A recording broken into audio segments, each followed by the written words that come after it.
Good evening, YouTube. YouTube, Spotify, iTunes, and Podomatic as well, because we are live recording episode 15 of our podcast during the end phase. So each episode or each week, we bring you topics of discussion ranging through a basic turn in Yu-Gi-Oh! So we start off with the standby phase and we talk through ones to watch. So these are cards that we feel are either rising or falling in value and a tech card.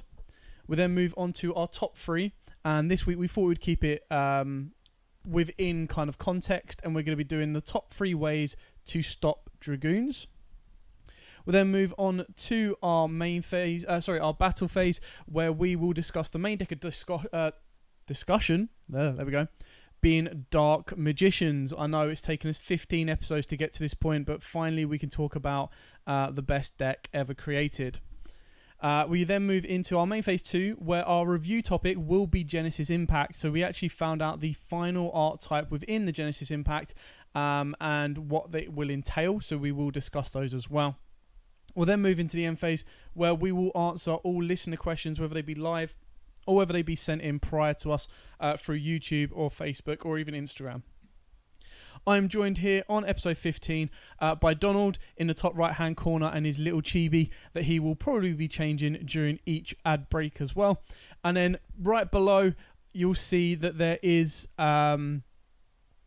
the Cyber Angels, and this is actually representing one of our new... Well, not new to the team, but new to the podcast, and that is Chris, who is also another Dark Magician player, and he will be able to provide his insights on a lot of questions that you guys have kind of said. So, with that said and done, let's get into our first section of today, being the ones to watch. It's time So, ones to watch. Each week we bring you... Oh, looks like Chris has disappeared. We bring you a tech card or market watch card that we feel is rising or falling in value, that is worth picking up or getting rid of, and a tech card that we feel not a lot of people play, or a tech card that a lot of people should be playing, or is something that's out and around that will actually help you combat the meta. So, we'll start off. So, Donald, can you give us your market watch or your one to watch for this week? So my one for market watch this week is going to be Dark Spirits Mastery. I know it's sort of a like a future investment, but hear me out. For all of those people who've been looking at the Genesis Impact and thought like you would want to play the twins archetype. Yes, it's a waifu archetype. Dark Spirit Mastery is an actual card that can help you search the level 8 boss monster from your deck to your hand.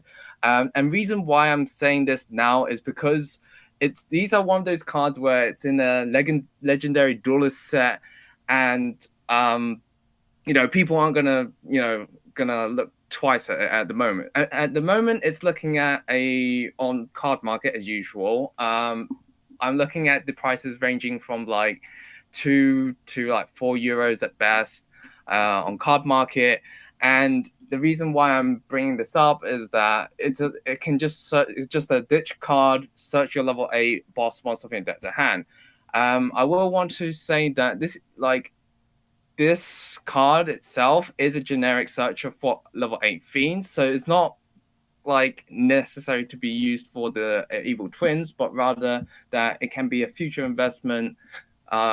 Whether Konami would give us another level 8 fiend, which will be completely busted further on in the future. But also remember, because this is a legendary duelist set, it will probably get a reprint sometime later on. But yeah, this is my go-to for this week after an announcement from what we got of Genesis Impact. So if you're looking for the Evil Twins archetype, I heavily would recommend to probably get yourself a playset with this. At worst case scenario, this would just be put in the fodder or on the back burner until a level 8 fiend monster that's absolutely broken comes out, and this is your way to search it. It's my card for the week. Yeah, so Dark Spirit Mastery, like Donald kind of said, it's a very cheap card right now. And you've also got this, or you've got Chaos Space. Chaos Space. So these are 2 cards to keep your eyes out on, and they'll definitely be interesting if you plan to play the brand new art type from Genesis Impact, and we'll discuss the Genesis Impact cards a little bit later on. I think that Dark Spirit Mastery is only sitting at like £4. I think they were a lot easier to get. So yeah, shouldn't be an issue with that. And a lot of people bought this set because they were hunting a Dusted Gold, and they were hunting Bane, Malicious Bane as well. All the hero cards. So it should be a little bit easier to get. Cool. Chris, which card have you found on your market watch that you think is either a good investment to buy right now or so high it's crazy not to sell it? Definitely Magician Souls. At the moment, the prices seem to be going up. I would say you could probably easily get about £75 to £80 on one Magician Souls right now. And that's obviously because Dragoons has come out. You know, the hype for Dark Magician decks has definitely gone up. And I would say now is the time, if you have any spares, to try and shift them, because you're not probably going to make the amount of money you're going to make now on it ever again. You know, the Dark Magician kind of stuff has never really kind of had something like this that's so high. And with Dragoons now, it just makes it that much more of a card that you want to actually play. Yeah, for sure. I mean, we're going to be talking about Dark Magician a little bit later on, but the thing with Souls is if you have a spare one, if you've pulled a spare one, or you've got your playset and you've already got your Dark Magician, whatever like that, I completely agree with Chris that you need to sell them. They keep floating and they go up and down. Sometimes they'll hit to like £50. I mean, there was a guy selling a playset for £120, and I was like, damn, if I didn't already have my playset and was keeping an eye on money, like it'd be stupid not to buy it at that price. So selling them now for £70 to £80 a card is a must-have, because let's be honest, right? We've got Legendary Collections 2 coming out in January. So you can probably assume that 6 months later we'll get Legendary Collection 3. In Legendary Collection 3, it should contain Magician Souls and the hero stuff, the Bane and all of that. So you'd be looking at a possible secret rare Magician Souls, which everyone's going to want to upgrade, which then means the Ultras are going to be more available. And we all saw what the price drop did when the Legendary Collection 1 came out. Like all the £40 cards dropped to like £1 to £2 to like £10 at a max. So you can definitely assume that once that happens, the prices will crash hard. Not to mention if anything happens on the ban list as well, that will change the route that Souls goes. But yeah, I completely agree with Chris. If you've got Magician Souls, get rid of them right now. Unless you're, of course, a Dark Magician player and you already have your playset, then fine, sit on them. If you're going to be planning to play Dark Magician competitively, yeah, there's no reason to get rid of it. So, my Market Watch card of the week is quite straightforward and simple. IP Masquerena. It was a £25 to £30 card, just been reprinted in the Megatins, and it's dropped to like £10. Now, if you actually find the right person, you pick them up for like £8, which to me is an absolute steal for a Link 2, generic Link 2 that instigates so much, and is just shy of being like a staple in every single deck. So, IP Masquerena at £8, you'd be silly and foolish not to get it. So, that is it for...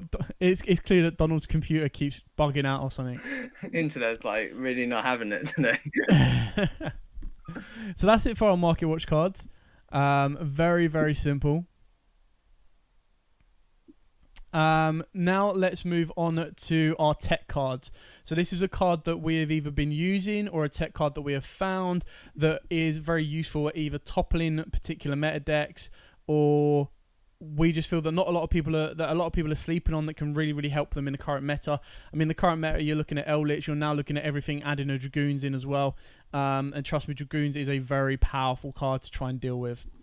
So, Donald, what is your tech card of the week? So my tech card for this week is going to be Super Polymerization. Namely because even though I haven't actually been using it myself, but seeing the application of it to out at Dragoons, to even like go as far as to like using Verte Anaconda as an option to like make opponent's monster dark and then super polying it from your deck, and then to make your Starving Venom is also ways out. So yeah, like don't sleep on Super Poly. Make sure you at least have it in your side, or even main it for some of your decks that like, especially like the Shadows. I think one point I've seen, I think it was Marley using turn to then like fuse to make another window or like a Shekanaga or something. But yeah, like Super Poly is going. Donald's internet is not playing ball. Yeah, I completely agree with Super Poly. Oh dear. Right, no, is what it is. Like we'll talk about Super Poly a little bit later on in our top 3 how to deal with Dragoons. But yeah, I think Super Poly is also cheap as well. It's had like common, ultra, super, and secret. So you should very easily be able to pick that up. Chris, what is your tech card or deck of the week? Tech card would be Silent Graveyard. I believe it's just one of those cards right now. We've seen how powerful Dino can be with the remote duels. That if you was to go first and manage to set it and activate on your opponent's turn, against a Dino player, their graveyard's out for the game, right, for that turn. So they cannot finish on a massive board like they normally do. I used it back when Shadow Invoked before lockdown was the thing. Used it against a Shadow player, and for the whole turn he just had to just window pass. That was all he could do. I find that that kind of stuff, stopping the graveyard effects, really does kind of help. Yeah, I think there's a lot of decks that rely on the graveyard right now. I mean, you look at the double case tournament that PPG ran over the past weekend, and like the top decks like Salamangreats heavily rely on the graveyard. Thunder Dragons heavily rely on the graveyard as well sometimes, depending on what they're using. Yeah, so Silent Graveyard's always been a little tech card that's not been like a staple, but everything else, you know, can kind of be used and abused in it. Now, my tech card of the week is going to be one that I've used before, but it just has so much more application that a lot of people forget about how good it wins you a game. And that is Artifact Lancia. For the pure fact that you drop a Lancia, you can't get even lead, so that can actually be used to protect you. You drop it against Thunders, which are getting a lot of hype right now, especially when they're trying to put into Colossus plays and stuff like that, so that stops that. Any Chaos deck, Dinos deck, like Dinos literally die to it because they can't miscellaneous, which means they can't complete their combo, they can't double evolution pill, they can't UCT, they've got no quick play that's going to allow them to do stuff.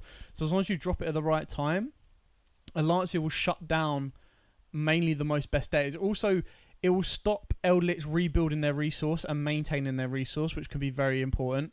And it can also help you against Adamanticators because then they can't block Dragon Loop you as well. So it's not something that would definitely go in against Adamanticators and Eldritch. There are better options, but it is one of them cards right now, alongside a Draw and Lock Bird possibly, that has a balance between all the decks you're going to face. So like if I was to go to a locals, I'm definitely going to end up facing an evenly matched. Definitely going to be facing against a Dino. Definitely going to be facing against a Thunder Dragon. If I then face him against an Adamanticator and an Eldritch, even a Dogmatica Invoked, a Lancia can be very powerful. Even against not Wind Witch Invoked, Shadow Invoked, because on top of that, what you do is you wait for them to activate their invocation, and the chances are they've burnt through their resources. So unless they have 2 Alistairs, you're going to stop them because they need to go from hand. So they're going to lose more hand advantage if they really want to get that Macabre on board. So Lancia is definitely a tech card that some people are using, some people aren't, but I think it has such a wide range of versatility right now that it can really, really help you. Okie dokie. So that is it for our tech cards and pretty much decks of the weeks and little engines and stuff like that. So let's move on to our next segment, which is the top 3 ways to deal with probably the strongest card of the format right now, and that is Red Eye's Dark Dragoon. So, Red Eye's Dark Dragoon is a brand new fusion monster that came out in the Megatins 2020, sitting on average about £40 and rising at current. It is a card that has too many effects for an individual card to ever have. Now, it currently has the ability to... Now, I'm going to try and bring it up onto screen for you as well, because it is just absolutely absurd. So it has built-in protection, and if that wasn't enough, it also has burn effect, destruction effect, and negation effect. And it's like, do you want to give this card anything more? Like, you know, just anything more? I don't think they possibly could. I think they pretty much gave it everything they needed. Just trying to find... There we go. I don't know why. So now I've got a proxy, so the name is actually incorrect, but it's called Red Eye's Dark Dragoon. Boom. There we go. Yeah, I'm back. So it's a level 8 Dark. It requires specifically Dark Magician, and then either Red Eye's Black Dragon or one Dragon Effect monster. Now, a lot of people are playing Red Eye's Fusion. They're sending Dark Magician and Red Eyes from deck to the graveyard. Now, obviously, they're going to use that using Verti Anaconda. Verti Anaconda is another problem on itself because it sends us cost, it can't be ashed. So, neither player can target or destroy this card with card effects, so you can't even Dragoon a Dragoon. During your main phase, you can destroy one monster your opponent controls, and if you do, inflict damage to your opponent equal to that monster's original attack. You can use this effect a number of times, up to the number of normal monsters used as fusion material for this card summon. So if you use Red Eyes and Dark Magician, you get to use it twice. So on his own, if you were to pop 2 cards, one of 3,000, one of 2,000, and then attack directly, he has just, on his own, got you game. Crazy. Once per turn, when a card or effect is activated, quick effect, you discard one card, negate the activation. If you do, destroy that card. If you do that, you gain 1,000 attack. Permanent. So he's got an attack boost. He's got target and destruction protection. And he's then got a double destruction and burn effect. Like, why was this... Like, how did this card ever get made? Anyway. It may be stupidly powerful, it may be OP, as a lot of people like to say, but today we're going to bring you each 3 ways of dealing with Dragoons. Some might be same, some might be different, and some might be little texts you hadn't even thought of. And we're going to talk about ways of either neutralising Dragoons while he's on the board and then getting rid of it, or stopping Dragoons ever hitting the board with some tips and tricks as well. So, let's start us off. Donald, what is your first way of dealing with an opponent's Dragoon? So, as with these top 3s, I have like 3rd, 2nd, 1st. So, with number 3, I think it would be very obvious to say, like, just use any kaiju for just to tribute off and special and get rid of it off the board. But as you all know me, I just like to be that one to throw a wacky tech in there. And I would have to point to Destiny Hero Plasma. Admittedly, yes, not as much generic as a kaiju, but the fact that if you drop Plasma, they can't respond with Dragoon on its summon. It skill drains their board, which is a continuous effect, and then it can just absorb the Dragoon. So I don't know, but it's just like something to look into. Destiny Hero Plasma for free. There you go, a very, very spicy, interesting one there. We've tried to look a little bit further than just Dragoon it or droplet it or do this. We've tried to look at ones, and we've also what we're trying to do is what can deal with it on its own. So if it's a card that needs to have a second thing, it might be on the list, but then it'll be lower down the list purely for the fact that it needs a discard, or it needs this, or it needs that. So 2-in-1s.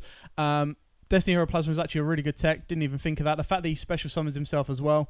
All you need to do is get 3 monsters on the board, and it's good going 1st and 2nd, because like Donald said, it can absorb the Dragoons and nuke it or negate its effects. And going 1st, it can just be a general blanket negate as well. So, Chris, what is your first way of dealing with a Red Eyes Dark Dragoon? I'd probably go with Dark Ruler no more. The fact that it just negates everything, and you can then just target, destroy it, whatever you need to do.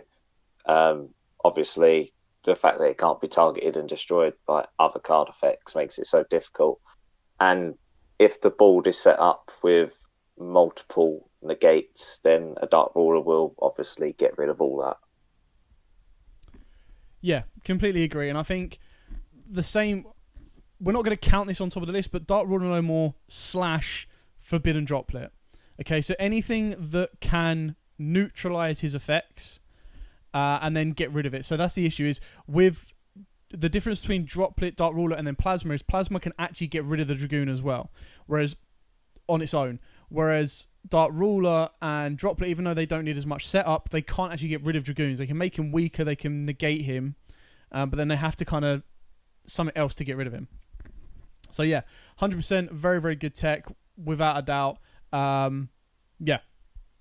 My first one is Super Poly, and the chances are probably the other two guys have got that on the list as well. Now, the reason Super Poly is further down the list is, again, the exact same argument, is the fact that it does need at discard card.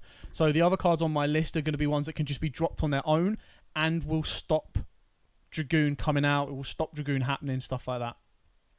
So Super Poly, sadly, it technically, when they activate Red Eyes Fusion, I believe it still counts as Red Eyes Black Dragon. So if you were to open up your Dark Magician and get the Dark Magician on the board, you could Super Poly into your own Dragoons. But the chances are you're going to Super Poly into like a Predator Plant, or depending on what else is facing. Now, keep in mind, the strongest decks right now aren't just going Dragoon pass. They're probably going to end up having a Dragoon, a Savage, a Herald, something like that. So a Super Poly is amazingly powerful, because it can get rid of 2 threats in one go for you as well, especially if they try and back it up with an IP Masquerena. So yeah, Super Poly, like we've mentioned before, budget option as well, is a very, very easy way of dealing with a Red Eyes Dark Dragoon. Donald, what is your second tech card, or card in general, to deal with a Red Eyes Dark Dragoon? So my second tech card was going to be Dark Ruler No More. But like, because when I brought this topic up, I actually was considering to take a page out of my own book and using Queen Tiamasu. Simply because, like yes, it doesn't do it. You have to effectively play through a negate. But there's a lot of times where you would bait out the negate, but then you can't get rid of the Dragoon. So the fact that Tiamasu, or any monster that literally just non-target removes it, is generally a good one to use. Admittedly, yes, it's not as generic. And I was saying to put Dark Ruler in here because it's a lot of the cases is that it just can't be targeted. So Dark Ruler obviously negates that, and then you just remove the threat with another card. But since, because I want to keep things a bit more spicy up here, gonna have to give shouts out to Queen Tiamasu, and for all us Madolche players laughing to just non-target shuffle that Dragoon's back in. Yeah, so again, Donald's gone quite specific with this, but what I'm going to do is I'm going to translate this as well for you guys on top of that. So the Dolces will have a natural edge on this. Now, Chris, did you put Ding on your list? Ding obviously does send. It is one of them, yeah. But is that on your list? It was, yeah. Cool. Okay, so we'll kind of cover this in one fell swoop. So again, a card that non-target sends. So a card that non-target deals with Dragoons itself. In the form of Tiramisu that will shuffle it, Ding that will just generally send it. But again, the biggest issue with these is they can do it on their own once they've built up, but you need to play through a negate to get to them. So if your deck has natural outs and natural ways of just sending cards, then you're going to be in a much better position. So yeah, so general card that sends anything that non-targets non-destruction is basically where you want to be going for it. Okay, so my second one is a card that was really, really cheap in Rise of the Duelist, and then it went up in price which I still think is silly. Now, it's a good little tech, but do not pay the price it's going for. It's going for like £10, £12 at the moment. And that is Ice Dragon's Prison. So it's a trap that came out in Rise of the Duelist. I'm going to try and get the image to put up on screen for you. And it basically reads as follows. Boom, boom, boom. There you go.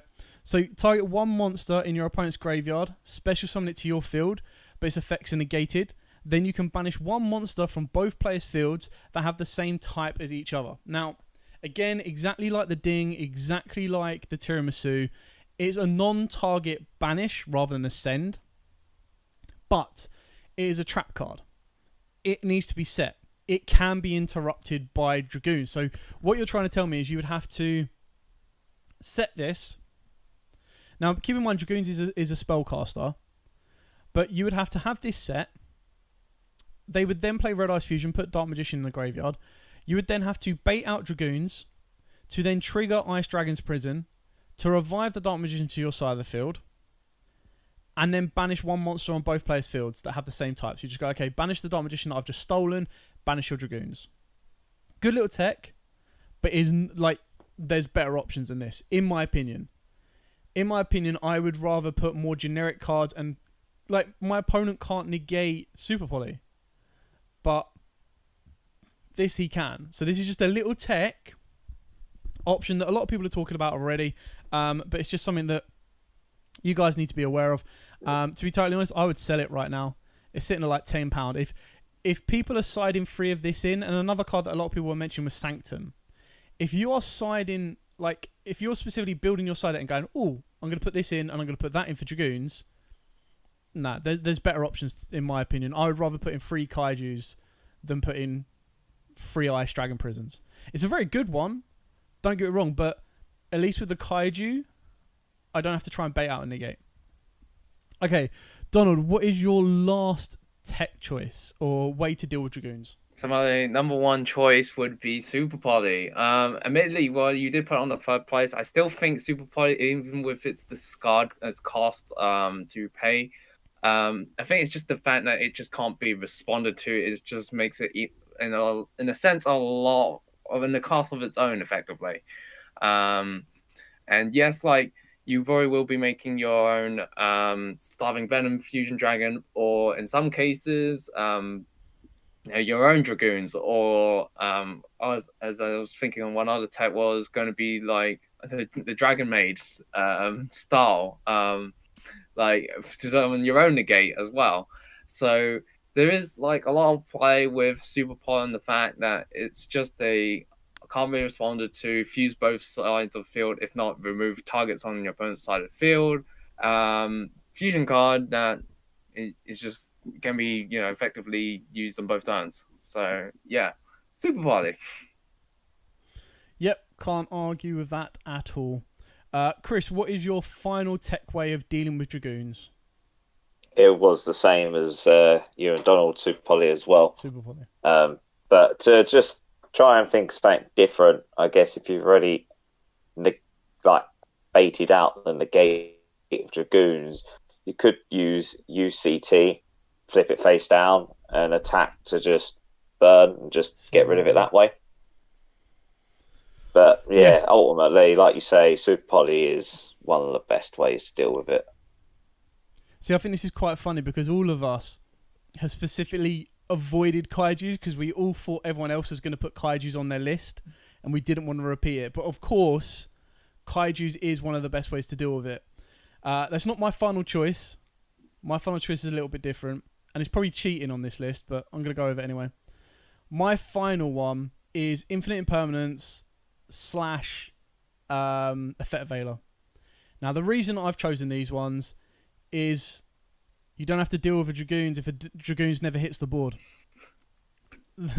Simple as that. Like, how do you stop Dragoons? You don't let it hit the board. So, now, you look at stuff like Ghost Ogre, doesn't matter. It will still resolve on Verti Anaconda. You look at Ash Blossom, it sends us cost, so it will still resolve.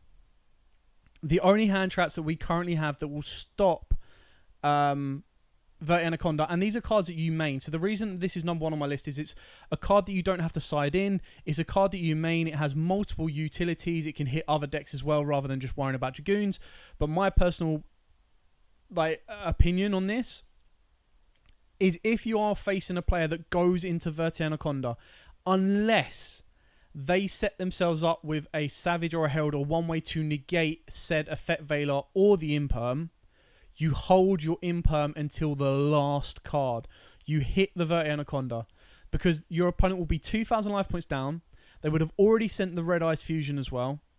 So they've already lost that utility, and they still have 2 bricks left in their deck, unless they play a second Red Eyes Fusion. So you hit the Vert Anaconda. That is their biggest weak point. And the only time it doesn't become a weak point is if they have a negation prior to that. You can't call by the grave the Imperm. Imperm is your best option to hit the Vert Anaconda with. And it is literally if they set up a negate before that. If they do set up a negate before that, then you can hold on to that Imperm, wait to bait it out, and play it a different route. Or the good thing with Imperm is, during your start of your turn, you can drop that on the Savage. The Savage will then have to lose one of its negates. You still have 5 cards to play with, and that's where your Dark Rulers comes in, your Droplets come in, your Kaijus come in, anything like that. It does give you a quick way of baiting out a negate that might protect the Dragoons. But my personal choice is, you don't even let Dragoons hit the board. You stop Vert Anaconda, because it is the biggest loss for your opponent.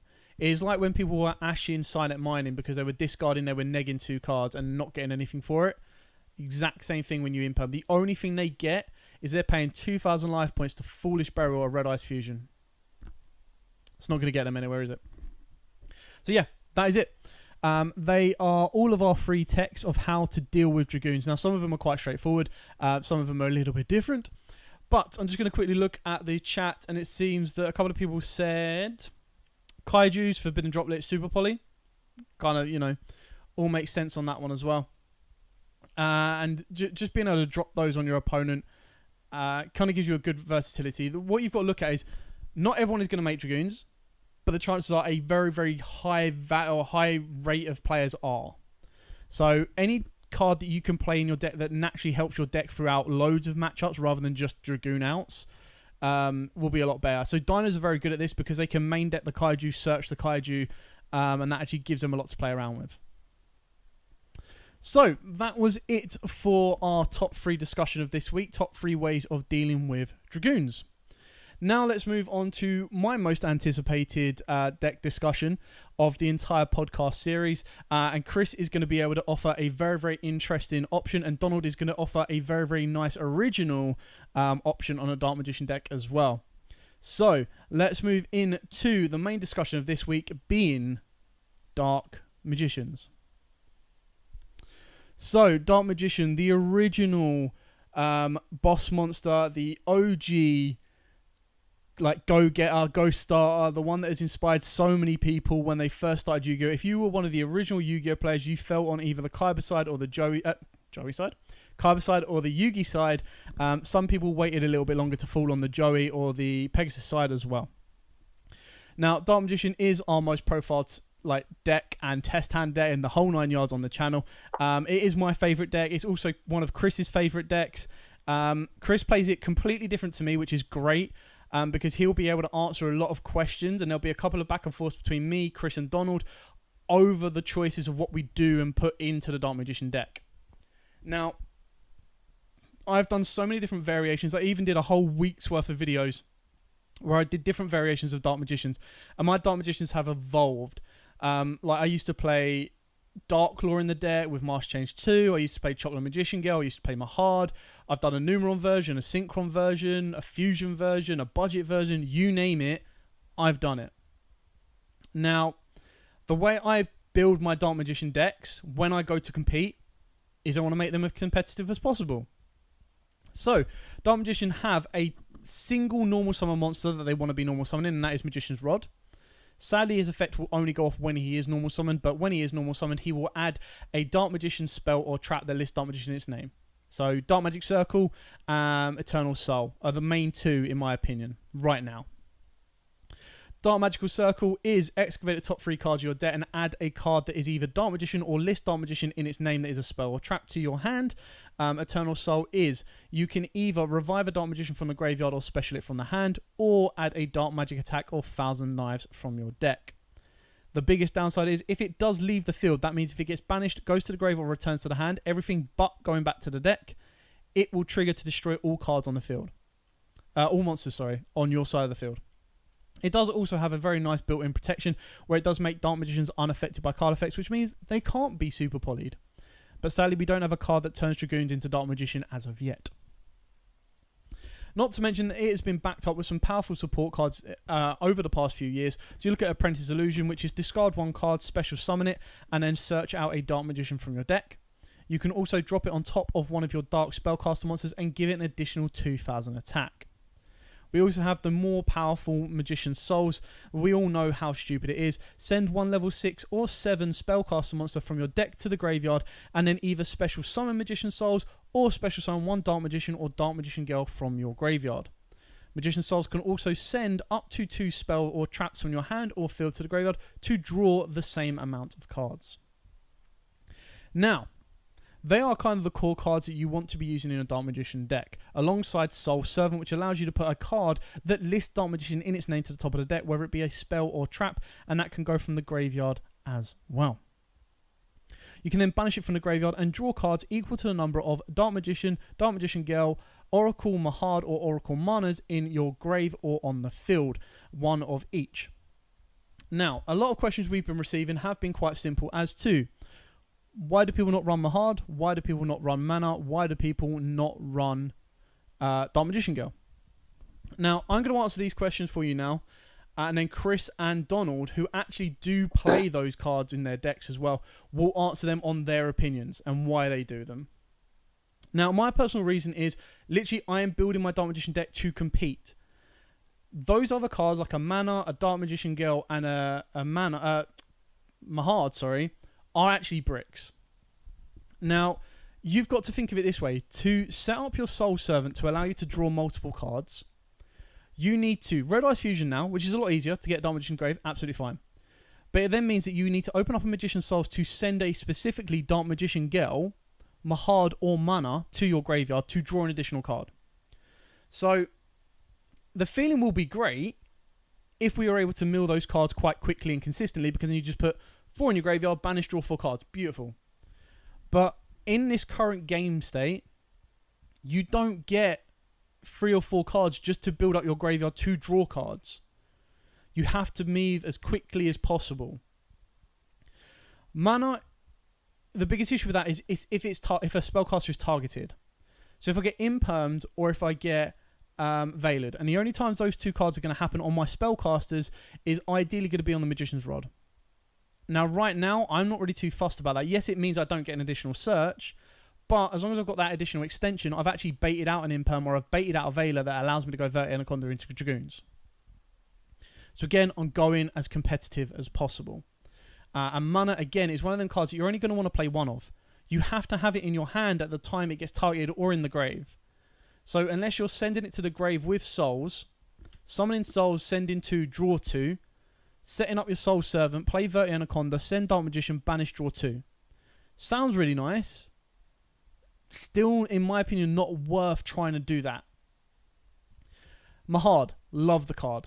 Absolutely love it. The card should have been reveal 1 Dark Magician in your hand, special summon this card. Now, I love its effect because on itself, it can be over a Dragoons. It is a 5k monster that summons itself. If it's in your hand, it is the biggest pain in the backside ever and a massive, massive brick. Again, you then need a Soul Servant to put him to the top of the deck, and it's like, I'd actually rather Soul Servant stack me like a Circle, a Rod, or a Souls to help me extend my place further, rather than give me a Mahad that I need to special summon, which I'm then going to use to link off anyway. And if I'm trying to use that to out a Dragoons, unless my opponent doesn't know what Mahad does, they need to let the Soul Servant resolve, putting it on top of the deck, and then let the Soul Servant resolve to banish and draw a card, which I can't see happening. Dark Magician Girl. Now, Dark Magician Girl is a core card that Yugioh uses. The biggest issue is Dark Magician Girl on her own in the deck doesn't offer a lot. if you were to run Dark Magician in the deck, Dark Magician Girl, in the deck, you do want to use Magician's Combination, which I think is a really cool card, and Bond Between Teacher and Student alongside Dark Burning Magic or Dark Burning Attack. Again, really good cards, but they're cards you want to stay in the deck. You don't actually ever want to see them in your opening hand, because the whole idea is you're supposed to combo off. You're supposed to get Dark Magician on the board, Bond Between Teacher and Student gets you Dark Magician Girl from the deck.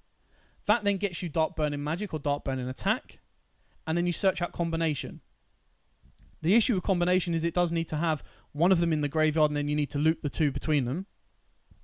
Really good, but very situational.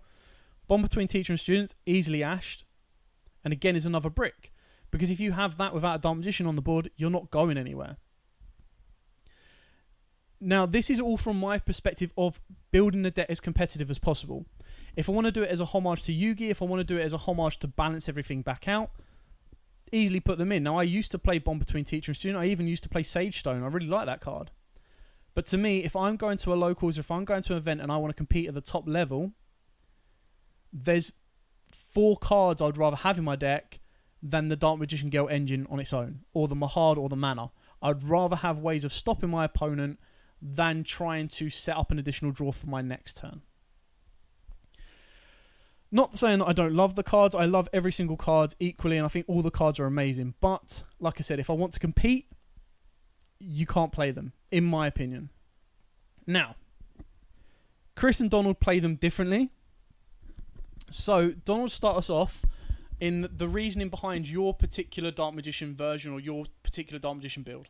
Okay, so I'm pretty sure I haven't actually gotten around to showing the deck profile, but it used to be like a combination of using most of the Magician Girl cards from the movie pack. And it has, admittedly, ever since we got the Legendary Duelist set with old Soul Servant, a lot of those cards have been cut. And I'm looking at my profile now, and if I was to put in like Dragoons in, admittedly, I would only take out like 2 cards out. But yeah, I am running pretty much your standard build with your Dark Magician's 3 circles, the 2 souls, and 2 Soul Servant with your 2 souls. And like, yeah, you got your 3 rods now, and 3 Apprentice Illusion. So what else I also add to this is by having the 1 Magician of Dark Illusion with the 2 Dark Magician Girls and the 2 Chocolate Magician Girls. Chocolate Magician Girls is generally there so you can set up, as Dale said, you can just set up your grave to basically make use of Magician's Combination, which at the moment I'll be running the 1 of. Because admittedly this deck sort of likes to play the use of a lot of different texts that Dark Magician has. I do use the Dark Magic Attack, the Dark Burning Magic with Bond Between Teacher and Student, as well as the 1 Sage Stone. So like a lot of it, looking at it, it's so well versed and to sort of in a way archetype specific that yes, this is sort of the deck that you probably just set aside and play for fun. Like there isn't what I would say any meta staples in this deck. You haven't got any hand traps. All your like interaction is souls and circle and dark burning magic. And yeah, you got navigation effectively in a sense. And I have my own one-off tech of Champion's Vigilance because it's just a counter trap while you control Dark Magician effectively. So yeah, like it is sort of which I do say in a lot of my deck profiles is catered towards the fun, and the extra deck itself is like you can pretty much go wherever you want with it and just go nuts with it. So yeah, like I do need to get around to showing this. Whether they will oblige to let me show how my deck has been modified so far, it will come up in possibly a future video. So that, yeah. Yeah, without a doubt. I think the only question I kind of have on the back of that to Donald is, would you class it as a Dark Magician deck or a Dark Magician Girl deck? Because to me, there's a very thin line between the two. If you go with a Dark Magician Girl, and this is the very big issue, and again, Chris might be able to lean on back of this a bit more. what I understand what the cards do. Like, I understand why Eternal Soul and Circle are the way they are, and they are specifically Dark Magician will trigger this, not a Dark Magician monster. But to me, the fact that the cards are hard once per turns, I don't see why it couldn't have been a Dark Magician monster. Because then that would have made Eye of Tamaya searchable. It would have meant that, within reason, like they could have said like a level 6 or higher Dark Magician monster to trigger it. Because one thing that I always struggle with when I'm building a Dark Magician Girl deck is you technically can't build it pure because Circle, Eternal Soul, and Dark Magician are too important. So like if you're trying to build it pure, you take out such a core power point. Whereas if Circle was, if a Dark Magician monster is summoned, or a level 6 or higher Dark Magician monster is summoned, trigger an effect, like banish. That would then mean that you could technically play it, and a Dark Magician monster from the grave, a level 6 or higher Dark Magician monster from the grave, would allow you to bring back Dark Magician Girl. That would then technically allow you to play Eternal Soul and Dark Magic Circle without Dark Magician in a Dark Magician Girl deck. And I personally think, now I understand why, I'm not saying that that's how it should be, I'm just saying that if it was catered that way, it would be balanced between the Dark Magician archetype as a whole, rather than Dark Magician as a specific singular monster. So, yeah, because the way to categorize my deck would be the archetype Dark Magician, because, like, as you said, like if we're not my build isn't primarily focused to always go and pump out Dark Magician, but rather to make use of both Dark Magician and Dark Magician Girl. Because a lot of my cards I'm looking at through now, I think about nearly 10 or basically a quarter of them do have like Dark Magician Girl in its effect text. So, yeah, so in answer to your question, I would have to categorize it as Dark Magician, the archetype deck, rather than Dark Magician as the monster. Yeah. Cool. Now, Chris, you play it completely different to both of us. You actually do like a hybrid, I think, of both of ours. So, it's always very interesting because I'll let Chris explain a lot more in detail in a second. But what Chris tends to do is he plays that balance between fun and competitive, and it's the things that you shouldn't resolve that he resolves. That I completely forgot that when you play Bond Between Teacher and Student, it actually allows you to search out the Dark Burn-In attack, which is the Dark Magician Girl one that you can play straight away. So if you want to be more aggressive, that's a good route to go with it, in my opinion. I think the other card is great, but it's so like your opponent knows it's there. Your opponent's not going to flood the board. They're going to try and out it before that. And the fact you need both Dark Magician and Dark Magician Girl on the board can really restrict it. But yeah, Chris, kind of explain your build. Explain why you choose to play it that way as well. Well, my build is more kind of like you say, a bit of both competitive and fun. Obviously, I've added in 30 Anaconda, Red Eyes Fusion, everything in it. But yeah, I still think Bond Between Teacher and Student is such a good card. Like you say, you can get Dark Magician Go out, Dark Burn-In attack, and then obviously, if you can, destroy as many monsters as you can. Then hopefully, if you've got Dragoons on the board, try and pop a few more. But I would say, yeah, that I also like the Dark Magic Expanded card. Like, obviously, quick play, you said it, and as long as you've got a Dark Magician or Dark Magician Girl, this first effect gives 1,000 attack. The second effect, you have 2 Dark Magicians or Dark Magician Girl, or 2 Dark Magician Girls. It stops all your spells and traps from being destroyed, and your opponent can't respond to your spell and trap activations like for that turn. And obviously, the third effect, your spell casters are unaffected by your opponent's card effects into the end of the turn. And I just like that as just a one-off in there, because you never really know when you're going to need it. You never know when that Dark Magician might need an extra 1,000 attack just to get over something. But then obviously I play Soul Servants, Souls, Eternal Soul. I do play one combination, obviously, because I played 2 Dark Magician Girls in there. And I also do play Mahad as with Soul Servant, stacking him to the top of the deck, drawing him. And if you've got a monster on board and you say a Souls and you've sent Dark Magician to grave and you activate Soul Servant, that's a draw, that's a summon, and then you can go into your 30 Anaconda and go into your Red Eyes. But yeah, same as Donald, I still play the Dark Burning Magic. I still play Thousand Knives. I just really like it. I kind of thinking about Dark Magic Foul for the deck, just to try and summon out a spellcaster like easier on the first turn.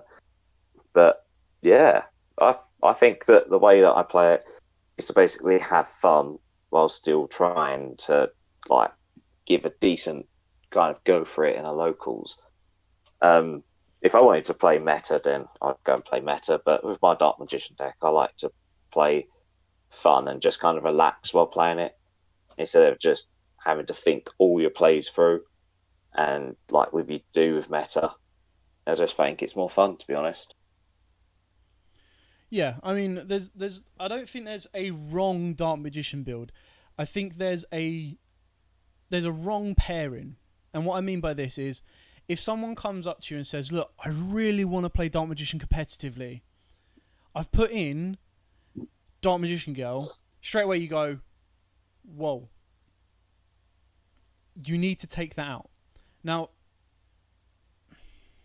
that's the first rate. But if someone comes up to you and goes, I really want to play Dark Magician, like it's a favourite deck, I really want to have fun with it, I've put Dark Magician Girl in, you go, okay. You should probably put in Combination, I'd probably put in Dark Burning Magic, Dark Burning Attack, stuff like that. So it really depends on the question that you're asking. What do you want your Dark Magician deck to do? Do you want to duel against your friends and have fun? Or do you want to go to a locals and win a locals with a Dark Magician deck, or do really well with a Dark Magician deck? Now, of course, there has been a lot of different techs that people use in the Dark Magician deck. So a lot of people use, obviously, Allure of Darkness, and they back that up with Raiden, the interdimensional kaiju, because it is a dark level 7. People play Spellbook, Spell Village, Secret Village of Spellcasters, there we go. They use the Spellbook engine as draw fodder. Now, I personally don't like the Spellbook engine purely because it's a 5-card draw engine. And again, because I'm going competitive, I want to minimize, you don't look at it like, I want to build a deck like Yu-Gi. You look at it like, right, okay, I've got to get as close to the 40 limit. I've got to put as much meta cards in it as I possibly can to combat. But I also want to keep the core structure of Dark Magician. So, yeah, there's a lot of playing around with it. A lot of testing for it. And then you really need to just adapt it to where you're going. Now, one thing we haven't talked about, and it's something I was trying to avoid, was the weaknesses of Dark Magician. Now, the weaknesses of Dark Magician. Their main card is a level 7 vanilla that needs its spells and traps in order to get additional effects off. So, dealing with their spells and traps is one of their biggest weaknesses. Now, one thing that they did really receive from the Megatins and getting Dragoons as well is the fact they can actually hard make Dragoons themselves. But what Dragoons allows them to do is, even if they lose their biggest weakness, which is Eternal Soul, which is again one of their biggest strengths, Dragoon still stays on the board, which is really important. The only downside is they do open themselves up to Super Poly a lot. And once the meta kind of adapts and people start playing Super Poly, start playing ways to out Dragoons, the deck will go back to the way it was pre-Dragoons. Now, that's not the end of the world, because as long as you've got the Eternal Soul, you can still bring out your Dark Magician, you can still trigger Circle, but all it takes is someone to go Super Poly, MSTs, Twin Twisters, whatever. That will really cause issues. The deck can brick, which is why you have to play a balance of monsters. Again, which is why not a lot of people play the Dark Illusion. Again, really love the card, but again, just really difficult to kind of resolve. Eye of Timaeus' big issue was the fact that it's not searchable because it lists Dark Magician Monster, so that it can be used on Dark Magician Guild and Dark Magician, rather than saying Dark Magician itself. Now, if that card was to get an errata, it would have to say target one Dark Magician or a Dark Magician Monster. Now, I don't think it's going to get an errata, but it would be beautiful to do that. Its other biggest weaknesses is Rod is its only normal summon of the deck, ideally. So if you stop that, they're going to be slowed down already. Circle doesn't always guarantee the top 3. And like I said, you've got to get the balance of the deck right. Depending on where you're going to attend, because it is a deck that relies on higher level monsters that aren't as easy to get out of the deck, there's always going to be that factor as well. One of its greatest strengths is that once it is built up, once it is set, it's very difficult to deal with. Circle can be incredibly powerful. It's both a blessing and a curse that it is a chain late. What we mean by this is it triggers... So you summon Dark Magician to the board. It doesn't trigger as a separate... Like on the second chain. So it doesn't go like Chain Link 1, summon Dark Magician, Chain Link 2, Circle. It actually goes Chain Link 1, summon Dark Magician. That resolves. New chain, Chain Link 1, Circle. Sometimes that's a blessing. Sometimes it's a curse. Because all it then means is you go summon Dark Magician. Opponent goes Chain MST. Gets rid of Circle. So... can be a bit damaging, but you know, it's the balance between the two. Anyway, so how do I join this open chat? Because y'all aren't putting respect on DM. We're putting a lot of respect on DM. What are you talking about? So I'm literally just talking about just going over the chat right now, the live chat we've got. So the Dark Magician should have the effect to have DM and DMG name on the field and graveyard. Would you run Chaos Scepter Blast? Again, this is the difficult thing, is it's probably closer to Donald's build, because Donald would probably put like a D-Mock in there, would put in Chaos Scepter build and stuff like that to kind of make it more Yugi relevant and Dark Magician as an art type whole relevant. I really wanted to play it, but there wasn't any real great synergy between the levels. That's another big issue as well, is there's not great synergy between the 6, 7, and 8, in the sense that you have to play more cards for them to synergize with each other. So you have to play Bond Between Teacher and Student, or you need to play Sage Stone, and then you'll need to play, was it like Travel Through Different Dimensions, something like that, the one that turns a Dark Magician into a D-Mock. And then from that point on, there's not really anywhere else you can go. And it is a big issue that D-Mock never really... Again, D-Mock probably should have been a 7. Like, you look at the Blue Eyes, there's not really a level 7 Blue Eyes or a level 9 Blue Eyes that integrates correctly. So, yeah, there need to be more ways of D-Mock to kind of balance it out. There's one thing another thing that we actually forgot is the ritual side of it. Yeah. Like, I tried to build 2 or 3 different builds for the ritual side, and I just didn't like it or couldn't get it to work how I wanted it to work. Yeah, I mean, I agree with you. I really like the concept of the ritual side of it, but it never really offered itself. In like the level 7 ritual is kind of cool in the sense that, like, the idea is you would be able to trigger Circle and then trigger him to pop a card and banish a card. The level 8 ritual I think is really good. The Magician of Chaos Max, something like that. But again, its effect is to be dropped during your opponent's turn, so you have to play more cards that don't fit within the archetype to make it work. Now, again, the ritual is very, very cool. I love the ritual.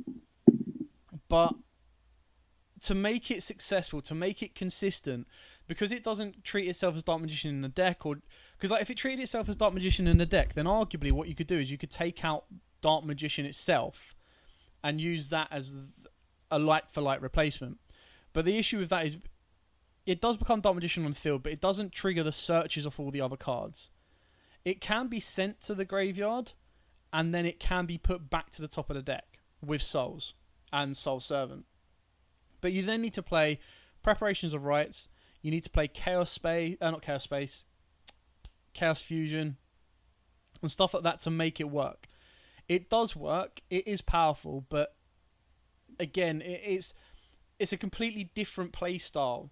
So you personally, I think you would have a fusion build, you'd have a general build, and then you could have a ritual build as well. Like, you could actually separate how like relevant they are or how balanced they are, and then especially when you're playing the rituals, if you wanted to go ritual focus, and literally the idea was you weren't going to use the extra deck, you were literally going to get the level 7 out, Dark Magical Circle, bring back the ritual with Eternal Soul, and then play the level 8 Chaos Max, and then tech in a Chaos Max Dragon, you would probably play the Incantations just to balance up the levels and just make it a bit more consistent to resolve and play. That's why when it comes to DM, we talk about synergy, not really combos. It's just a group of cards that synergizes with each other with no great versatility. Exactly that. So the Dark Magician as a single synergize really well. Like, Rod searches Circle, Circle gets Dark Magician. Great. But then it's like, what gets Dark Magician Girl? What gets Democ? Like, Circle doesn't get either of those. Rod doesn't get either of those. Souls can kind of send one of those. But Navigation can only summon Dark Magician Girl. Mm-hmm. Exactly that. And Navigation's another card that, again, I really, really love, but as it kind of evolved, it's become less and less relevant. Like, my deck used to play 3 of it, it's now 2 of it, and it's now none of it. Purely because it's like, I mean, maybe teching it back in at 1 wouldn't be a bad thing, just for its graveyard protection, but resolving it, summoning out 2, like, I don't really want to be bringing out Dark Magician Girl. I want to bring out Apprentice, because an Apprentice gives me that hand advantage of giving me a Dark Magician back. So it's just trying to find the balance between the two. And like I said, I tried the Ritual build. I really like the Ritual build. I think it can be played really powerfully, but you need to sacrifice in other areas. Like I said at the start, your core plays should be triple Rod, triple Dark Magician, double 1 to 2 Apprentice, triple Souls, triple Circle, triple Eternal Soul. Like, that's your core. You have to play those ratios, in my opinion. And then when you're putting in the rituals, arguably you might want to put in a Senju, which is another normal summon. And the biggest issue with this deck is because Rod doesn't go off of a special summon, your normal summon is so important that you want it to be Rod to get everything searched and going. That's why Keeper of Dragon Magic has been a bit of a clash as well.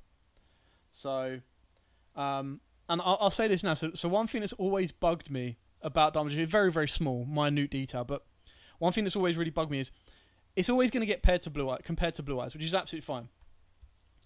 But why do Blue Eyes get draw cards and monsters that reveal themselves to special, or discards them to the graveyard to draw, and Dark Magician go, now you got to banish, but none of our stuff is actually going to let you bring back the banish, whereas Blue Eyes is going to go, okay, cool, we've got Silver's Cry, we've got Dragon Lords, Revival of the Dragon Lords. It's like, so hang on, you've got technically 6 Monster Reborns you can play, 1 that offers you additional protection, and you've got a draw card that helps set them up.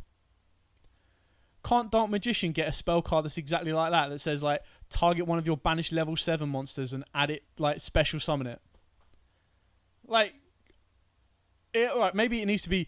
Can you imagine, right? If Soul Successor said, target one of your banished Dark Magician monsters and special summon it. Like, it becomes searchable for starters. Or you need to say, target a banished Dark Magician or Dark Magician monster. It becomes searchable. It'd actually be played. I suppose that's one thing we should probably talk about, and I'm pretty sure there's a couple of questions on it in a minute as well. So we'll look at the Premier cards. The Premier cards that came out in the Mega Tins. So Successor's Soul, Destined Rivals, and... Strength and Unity. Everyone remember the last one? Yeah, Strength and Unity. Strength and Unity, thank you. So, I'll say my opinions on it, and then Donald and Chris can say their opinions on it. Destined Rivals. Really good, but it's a searchable imperm that's weaker. So, I'd rather go with an imperm than that. Successor's Soul. Really like it. It's not searchable. Initially, I didn't think that'd be an issue, but I think it's a massive issue right now. Because you need to have that consistency to get it. It can't be a card that you draw late. But of the 3, it's probably my favourite. Strength and Unity. Again, nice little tech card. And it is searchable. But doesn't really offer the power that I'd be looking for in a competitive build. Like, again, if I'm going for a different run, I'm just going to turn the light on here. If I'm going for a different build and I want to go with, like, consistency and searchability and stuff like that, and then, I probably will go for those cards. But ultimately, to me, they weren't good enough. Like Successor's Soul should have been searchable, and then it makes it good enough to go into the Dark Magician deck. The other two, even though that they are searchable, the fact it should have been like negate all of the effects for the rest of the turn, because you've got to remember you've got to have a Dark Magician on the board to resolve that. So it's like I've got to get Dark Magician on board, and then I've got to flip this, and even then, it's only going to negate. So either I hold it very, very late, or I just use an Imperm, which is going to be more generic for my overall gameplay. Donald, Chris, what were your thoughts on the Premier cards? Should I go first then? Honestly, Yeah. I would also agree with Dale that all three cards were very lackluster. Like in their defense, like the only one that I would have considered to be played is the Destined Rivals, simply because, as I think people are saying in the chat, Dark Magician is primarily more for spells and traps. So to be able to have Destined Rivals alongside with your souls, your navigation, and all of that is admittedly a lot more more favorable than like having the one Imperm. But yes, Imperm you can straight out use it if you're going second. Your opponent tries to make a board or a play, Imperm does that. But Dark Magician as a deck is like mainly spell and trap based.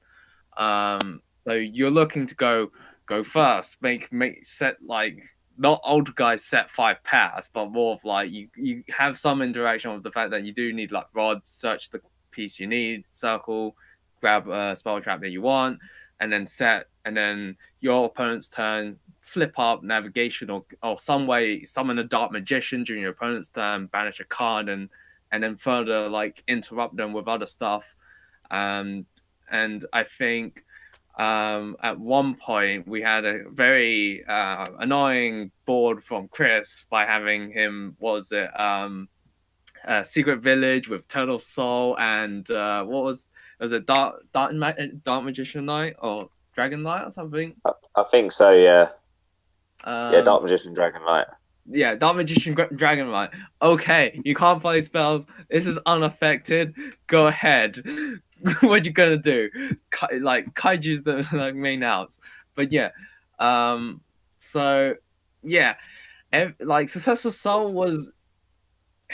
It was very, how to say, I think that leads more towards I think Blue Eyes in a sense, because a lot of Blue Eyes' effect monsters alternative can special summon out all your. I mean, Carl will probably berate me this. You don't play Maiden anymore, but I still play Maiden, and all the level 1 Eyes with Blue monsters. Well, in this case, it would only be Maiden. Is the ones you would play, you want to attribute and such. But yeah, it's very meh, in the sense that okay, you can special summon Blue Eyes from your hand or a Dark Magician from your deck, but it doesn't really do much other sides from we kind of already special summon Dark Magician from a hand with navigation, and we summon any Blue Eyes monster from our deck with White Ancient Stone. And even if you summon Blue Eyes during your opponent's turn, it doesn't do anything. So yeah, it's sad on that part. And Strength and Unity, this is for more Blue Eyes side, because they can effectively use Chaos Max. They can effectively contact Fuse. Dark Magician doesn't really have that. Yes, we're going to have the saying that Eye of Timaeus isn't searchable, but they do have Secrets of Dark Magic. So, if you go as Chris's build, Dark Magician, Dragon Knight, yeah, it's something to consider. But even still, it's a card that you'll want to have your opponent to be either established or have something in play for you to then banish a card effectively for its use. But Dark Magician's going first, so yeah, you don't really do that and such. So yeah, that's generally my opinions on those. Chris? How about you? Well, yeah, I must say I think if they swapped Successor Soul and Destined Rivals, so Successor Soul was the trap and Destined Rivals the quick play spell, it might have been better. But I must agree, if I was to play one of those three cards the way they are, I agree with you, Donald. Destined Rivals would be the card. Like, Strength and Unity, its effect to, like, obviously, if it goes to the graveyard, target level 7 or higher, no monster in your graveyard actually handle shuffle into deck. But you have to send it like that. You have to send that spell. If it just said, if this spell goes to the graveyard, then you could like play it, send it off of Magician's Souls, get a draw, and then add something back to your hand or back into your deck. But yeah, to be honest, like you say, they weren't great. All three cards were, yeah, like I say, just not great at all, really. That's why I don't even think I've got any in any of my builds for Dark Magician at the moment, or Blue Eyes. I think that, you know, if you was going to play any of those cards in anything, it would just be in a fun build.